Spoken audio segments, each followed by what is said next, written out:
Hello and welcome to CMC Markets and this quick look at the week beginning the 1st of May. Coming off the back of a fairly positive week for European markets, seen significant new highs on the CAC current, highest level since 2008. The German DAX has made new record highs, and this is really all as a result of the Macron bounce. It seems quite likely that Emmanuel Macron will become the next president of France.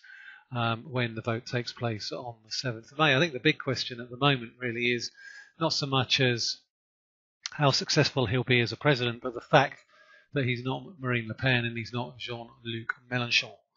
Ultimately, expectations, I think, are going to be revised quite significantly lower in the aftermath of his presidency, if as expected he wins the final vote on the 7th of May, because ultimately he won't have control of the French Parliament. Those assembly elections take place in June.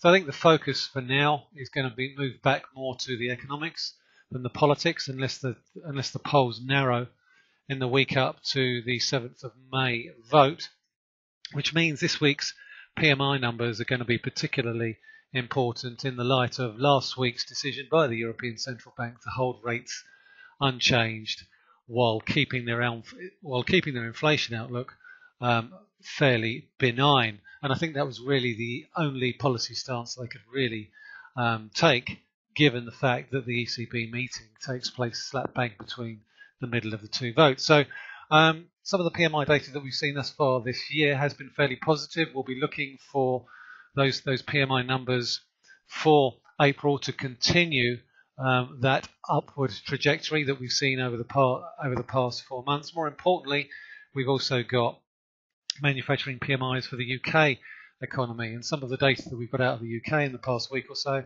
has been fairly positive, and we've seen that reflected in the performance of the pound against the US dollar, which is on the chart in front of you here, retesting that 129 area. It's a very, very key level.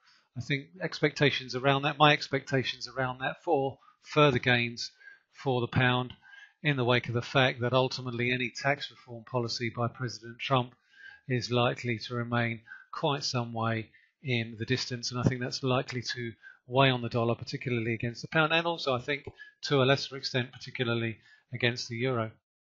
We've also got non-farm payrolls later this week as well. Don't forget to tune in to my webinar with Colin Szynski on Friday. Tune in to that, 1:15 that starts, and it's there for half an hour, and we'll basically follow us as we dissect the numbers.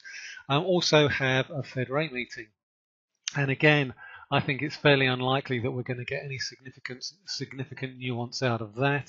There is no press conference out of that particular meeting, so I think it's really going to be a case of how Fed policymakers see the economic environment going forward. And I think it's quite likely, given the implied probability on the Bloomberg chart that I've got here, is that ultimately the probability of a hike in May is very, very low.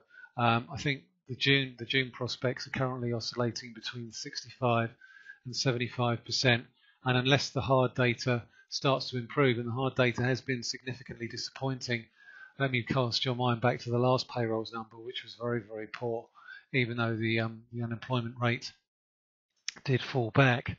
I think once again the focus is going to be on wages, as it always is, and at the moment the likelihood is that the market is pricing in between 1 and 2 extra Fed rate rises this year. We've already had 2 in the last 3 months. I'm still of the opinion that we're likely to get 1 and no more, and really that is going to be a question of timing, whether that happens in June or whether or not it happens in September.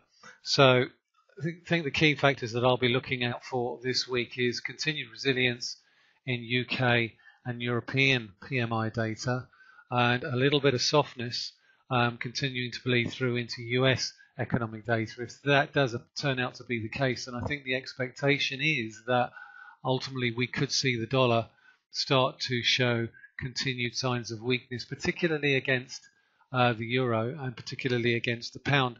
The dollar yen remains slightly more problematic in the context of the range that it's been in over the course of the past few weeks, but ultimately the trend or the the range that we've been in over the course of the past few days. We're still in a downtrend.